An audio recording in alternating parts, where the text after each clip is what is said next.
Next on Conversations at KCTS9, Aaron Brown. Anchors are leading men, and I'm a character actor in that sense. From his start as a reporter and anchor in Seattle to the pinnacle of network and cable news, Aaron Brown has earned a distinguished career in television journalism. Next, we turn the tables on this former Northwest newsman and get the scoop on him from his unlikely start in TV news. I had no television experience. To his award-winning coverage of 9/11. This was the biggest story of my life before the largest audience in the history of television, period. Plus, the one moment that some say derailed his career. Once something gets written, it is. Aaron Brown, next on Conversations. Local production and broadcast of Conversations at KCTS9 is made possible in part by KCTS9 members and by the Seattle Post-Intelligencer and by viewers like you. Thank you.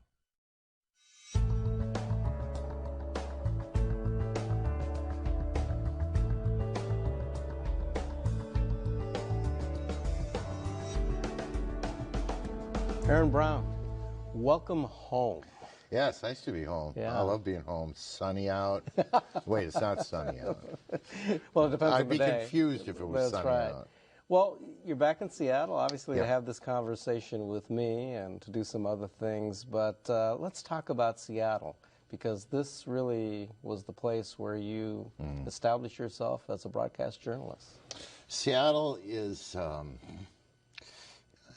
it's interesting to me. I mean, yes, it's where I learned my craft. I'm Aaron Brown at the University of Washington. And none of the things that have happened in my life could have possibly happened if I hadn't learned my craft the way I learned my craft, when I learned my craft in this city. Before an incredibly patient, forgiving audience in this city. But it's also in a lot of ways where I grew up, in the ways that matter, I think, where I became a man as opposed to a punk, which is really what I was when I got here. So it always feels like, when I get here, I always feel far more centered.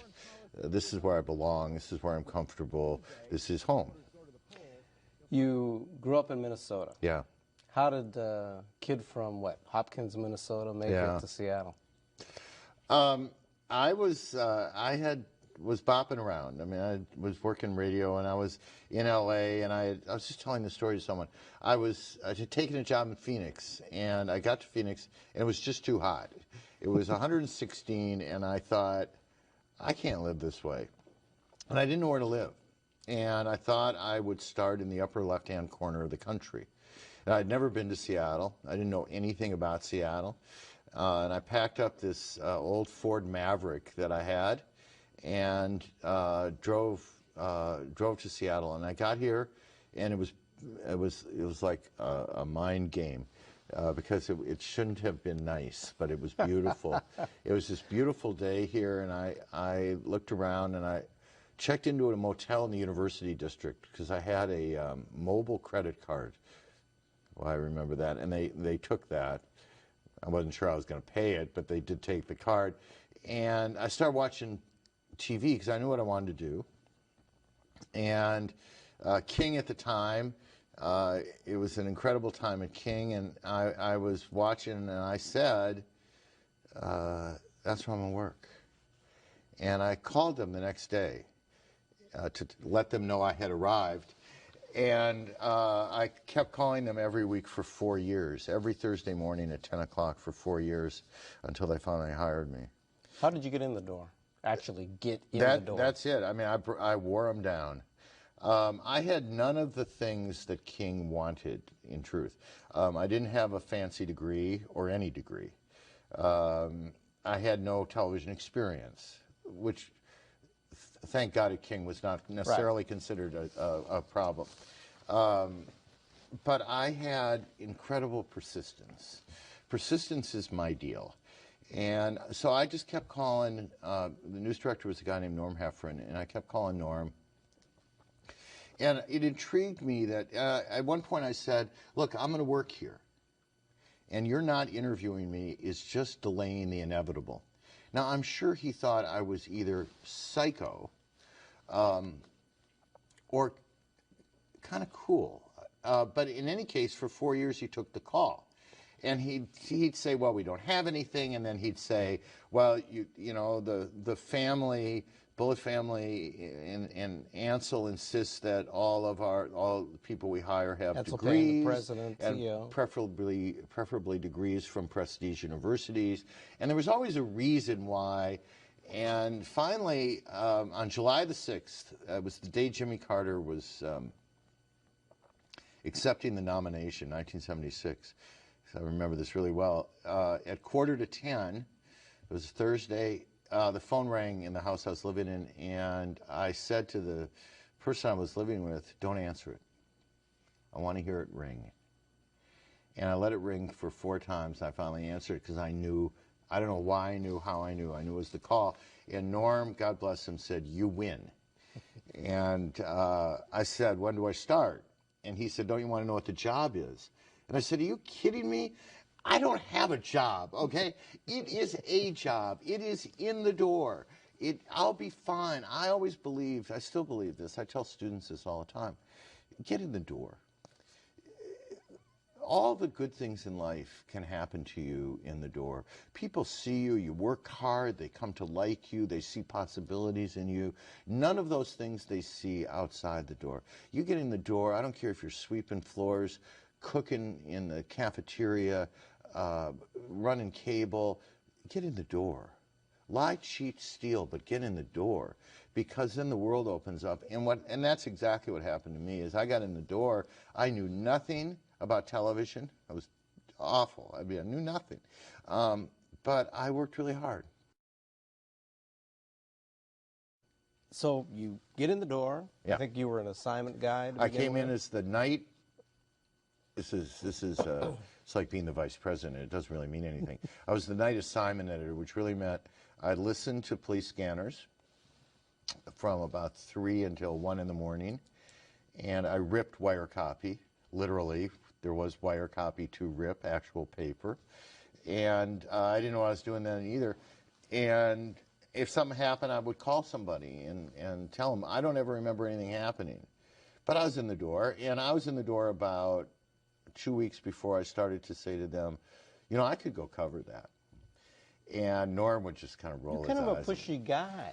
I kind of knew where I was headed. I don't know pushy. I don't think of myself as pushy. Though I once read about myself here in Seattle that my colleagues thought I was a very ambitious guy. And I remember thinking, gee, I don't think that. And Charlotte, my wife, looked at me and said, are you nuts? She said, you're the most focused, directed person I've ever known in my life. You know exactly where you're going. And I said, huh. Because I never thought of myself that way. So from assignment editor to reporter? I went from assistant assignment editor, then the assignment editor quit, and I was such a bad assistant assignment editor at King, they sort of failed you up, so they made me the assignment editor. I did that badly, really badly, in a job that matters if you do it badly. And so they said, oh, it's just easier, make him a reporter. Well, you know, if he's really awful, we won't put him on the air. But I could write. And I was surrounded by people there at that time who were good writers and who appreciated good writing. We commissioned our own survey, a survey of attitudes, of wishes and gripes about this state and its economy. And you told us some startling things. For one, you strongly favor new business, but you want it on your own terms. You proved yourselves to be an independent and compassionate lot. And you said you were willing... eventually became an anchor, and obviously you made quite a name of yourself as an anchor. The 11 o'clock news, having worked at King with you during that time, was by far the highest rated game in town. You made a name for yourself. But I have to admit that when you became an anchor, I think there were a lot of people wondering, why is that guy an anchor? Yes. That's true. I probably still wonder that.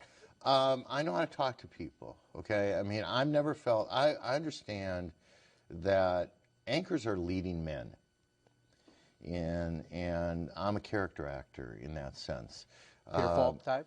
You know, I used to say at ABC that if they made a movie about Peter, Cary Grant would have played Peter. I mean, it's sort Jennings. of classic leading man, and Peter Falk would play me.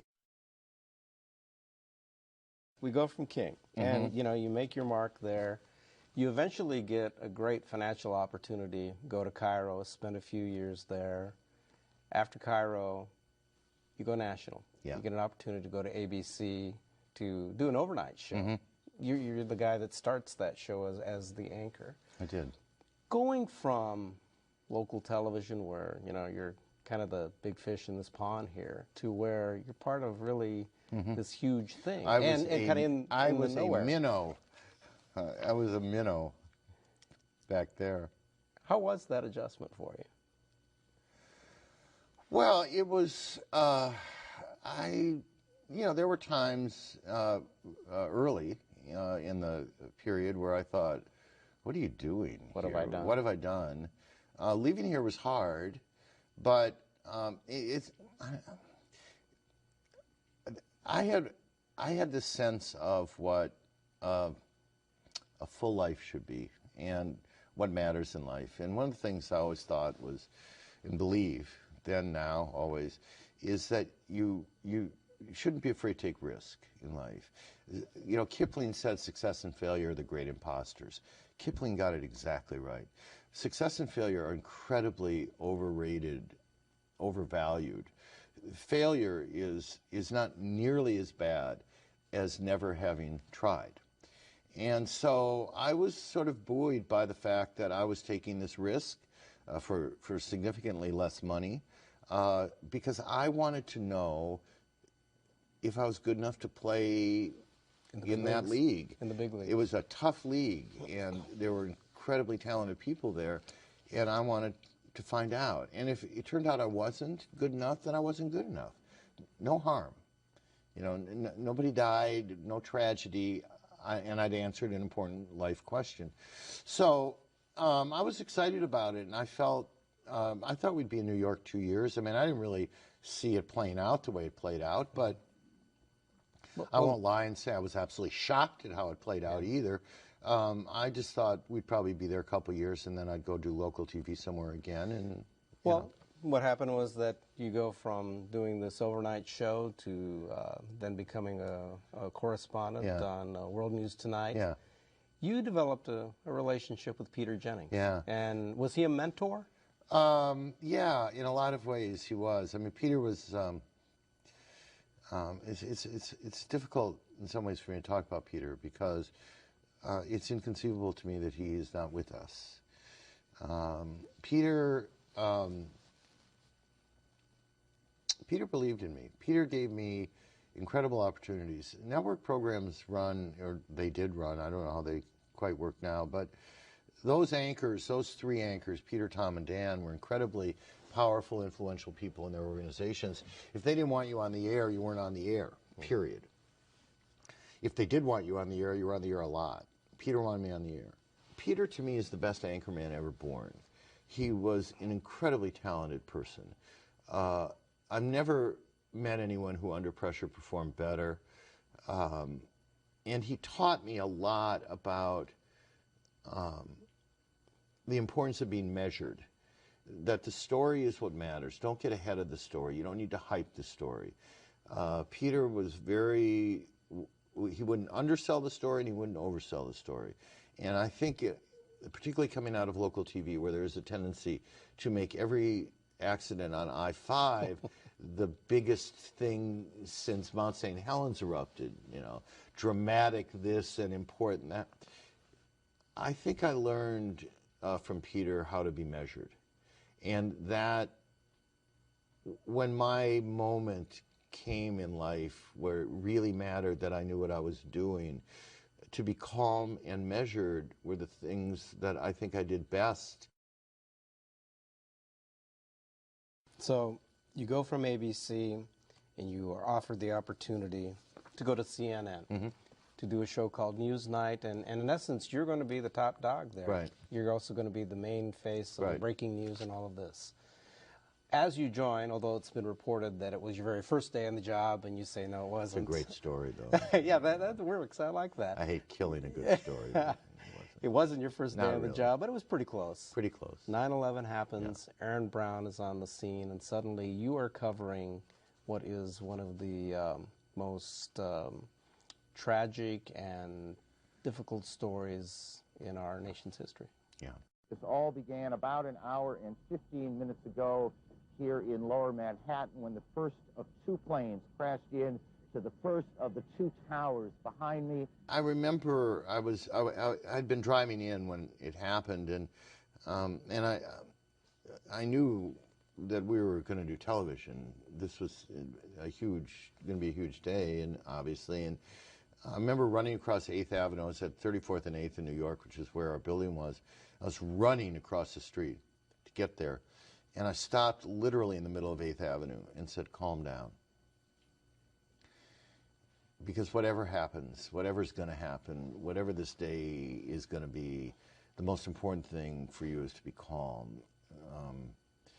And I felt like those were magic words somehow that I know how weird this will sound to people hearing it, but it's as if I'm a fairly calm person, and when the crazier things get, the calmer I tend to be. That said, this was beyond crazy, and I just felt this wave of calm. And that's why I was wondering, how did you do it?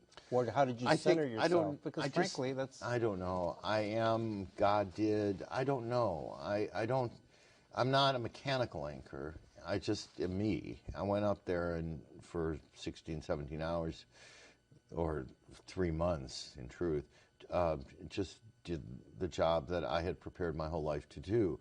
I think that I don't talk about this much. What's difficult for people to comprehend in some ways is that a reporter's life is more than anything else rich in ambivalence. On the one hand, you don't want these tragedies to happen. No reporter wishes a 9/11 happened. No reporter wishes earthquake in China happens, a cyclone in Burma happens. No reporter wishes any of these things to happen. But the other side of you, when they happen, wants to be there. And there's a certain exhilaration in telling the story. And so on the one hand, I worry people will misunderstand this, but it was an exhilarating experience. This was the biggest story of my life before the largest audience in the history of television, period. And I knew that. And I was aware of that. I was also aware, because I'm not just a reporter. I'm a father, I'm a New Yorker, I'm an American. My country had been attacked, my city had been attacked. My child's life, I knew, was never going to be the same. I knew, in the weird way you know things, that people from my neighborhood, where we live in New York, were not going to come home, ever.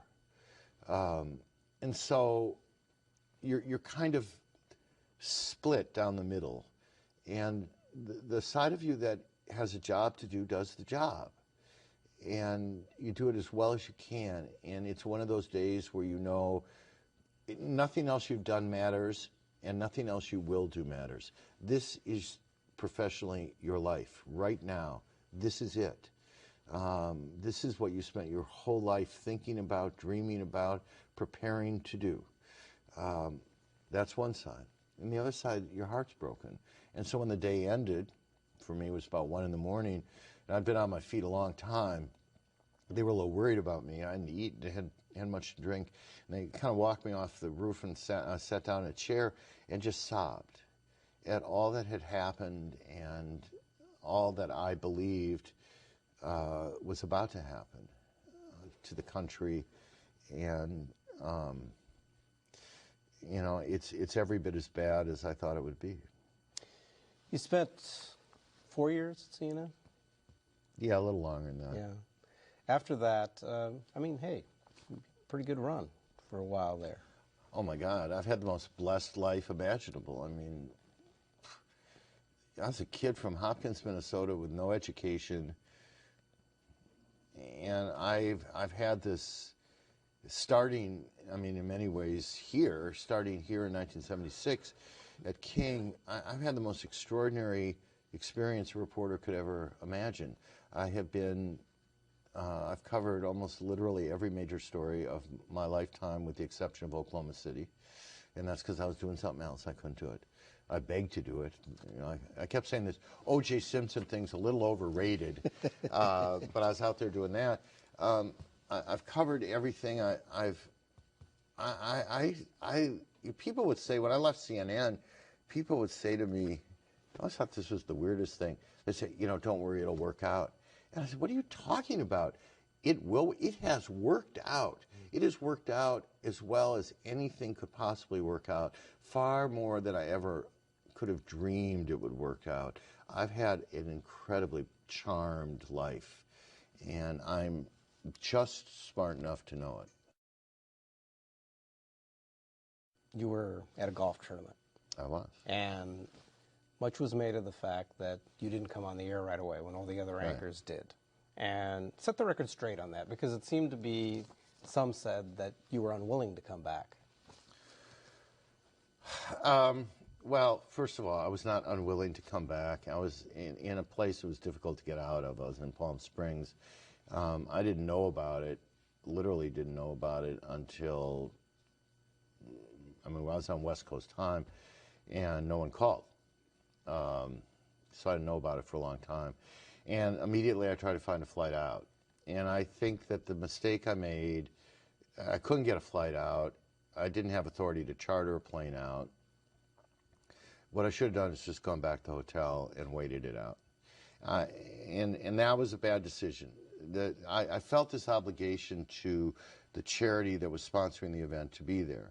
And I was trying to do both. I was literally on my phone trying to make flight reservations, and I was trying to fulfill an obligation I felt I had to the charity. But one of the things I learned in the experience is, particularly at that level, is that once something gets written, it is. And there's just not a whole lot you can do about it.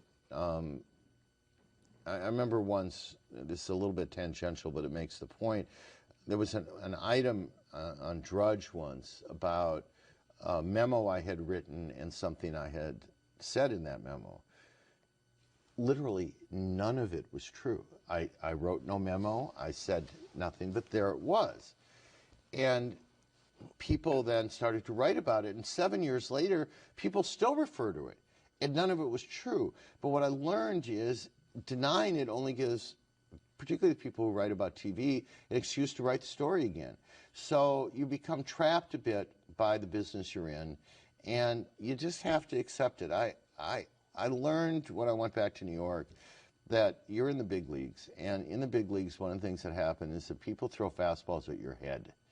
You know, it's just, that's big league.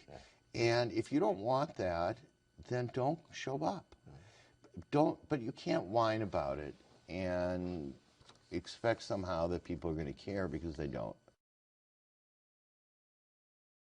You're back in the business in a whole different type of world. You're away from the 24/7, the constant push of cable and daily news as the host of Wide Angle, covering international affairs, human stories, global stories. Hello, I'm Aaron Brown, and this is Wide Angle. I was not eager to do television again, not because I felt bitter or anything. I just had done it. But I had said, if I'm going to do it again, it's going to be serious. It's going to be good work. It's not going to be silly stuff. Through old friends and this and that, and somebody asked me if I'd be interested in doing this, and we talked a long time about it. I thought a long time about it, and I thought, this is a perfect job for me. This is exactly what I ought to do. It allows me to do the other things I want to do, and I have the program is literally, as many PBS programs are, in fact, it's unlike anything else on TV. It's a look at kind of complicated international questions, but it's not an academic exercise. These are going to be very compelling television. I described it on the blog, the Wide Angle blog, it's not eat your vegetables television. It's not, let's serve them Brussels sprouts and tell them it's good for them. These are really good films with very compelling characters, and week to week, I think people are going to look forward to, if they haven't seen the program, and I hope will check it out, because I think they're going to find this really interesting stuff. And to be able to participate in helping shape those programs, I'm a pretty good editor. I know a little bit about TV, not a lot about long-form TV, so it's a good experience for me to learn long-form TV.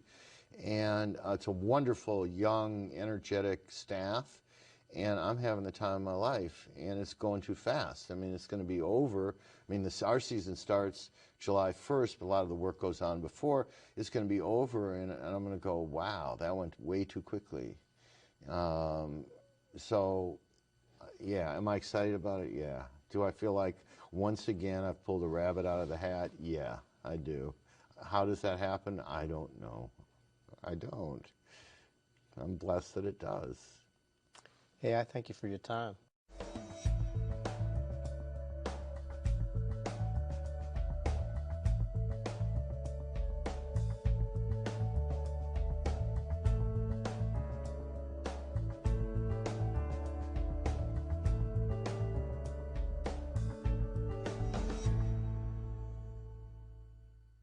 Local production and broadcast of Conversations at KCTS9 is made possible in part by KCTS9 members, and by the Seattle Post Intelligencer, and by viewers like you. Thank you.